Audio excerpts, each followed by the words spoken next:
Chapitre 429. Judas enquête auprès du maître. Le 6 mai 1946. Il a dû pleuvoir la veille toute la journée et la nuit, car la terre est très humide et les routes sont boueuses. En revanche, l'atmosphère est claire, sans aucune poussière à quelque altitude que ce soit. Le ciel semble joyeux, comme redevenu printanier après l'orage qui l'a purifié, et la terre, riante, renouvelée par la pluie, propre, évoque elle aussi le printemps par la fraîcheur de cette aurore sereine qui suit la tempête. Les dernières gouttes, retenues dans l'entrelacement des feuillages ou suspendues aux vrilles, brillent comme des diamants sous le soleil qui les frappe. Les fruits, lavés par l'averse, montrent bien les tons pastels de leur peau qui prend jour après jour les teintes parfaites de la maturation complète. Seuls les raisins et les olives, encore verts, durs, se confondent avec les feuillages, mais chaque petite olive a une gouttelette cramponnée à son extrémité, et les grains serrés forment un vrai filet de gouttelettes suspendues aux pétioles. « Comme il fait bon marché aujourd'hui !» dit Pierre qui foule avec plaisir un sol sans poussière, ni brûlant, ni rendu glissant par la boue.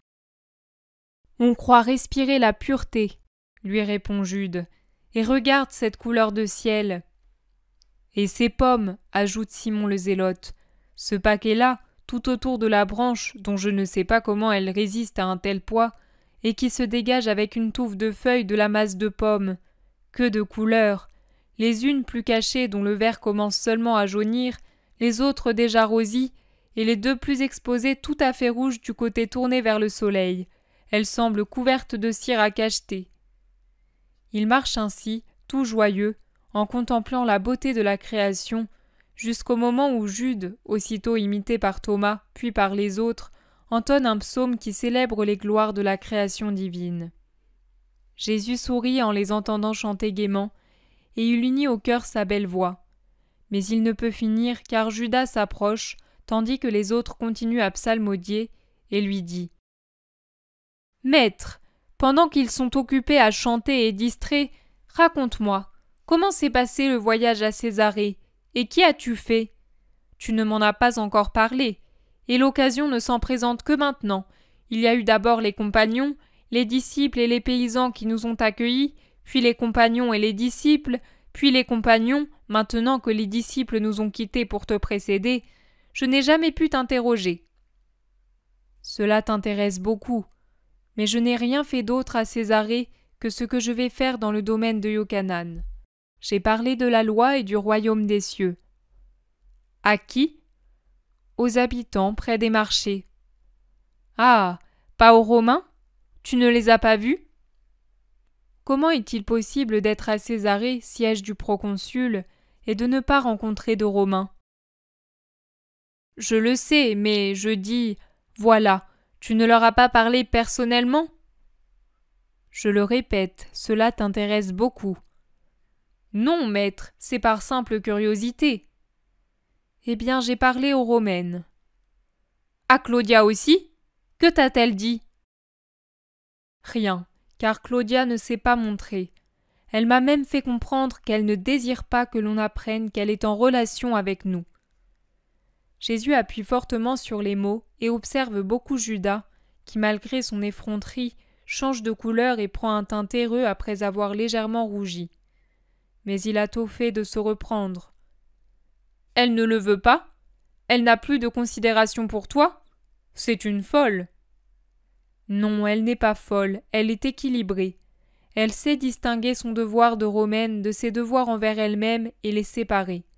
À elle-même, à son esprit, elle procure la lumière et la respiration en venant vers la lumière et la pureté. Elle recherche instinctivement la vérité et elle ne se satisfait pas des mensonges du paganisme, mais elle ne veut pas nuire à sa patrie, pas même théoriquement, comme ce pourrait l'être si elle laissait penser qu'elle soutient un possible rival de Rome. Mais tu es un roi spirituel. Vous-même, qui le savez, vous n'arrivez pas à vous en convaincre. Peux-tu le nier ? Judas rougit, puis pâlit. Il ne peut mentir et il répond. Non, mais c'est un excès d'amour qui… À plus forte raison, celui qui ne me connaît pas, c'est-à-dire Rome, peut craindre en moi un rival. Claudia agit avec droiture aussi bien à l'égard de Dieu qu'envers sa patrie, en m'honorant, sinon comme Dieu, du moins comme roi et maître spirituel, et en restant fidèle à sa patrie. J'admire les esprits fidèles, justes et pas obstinés.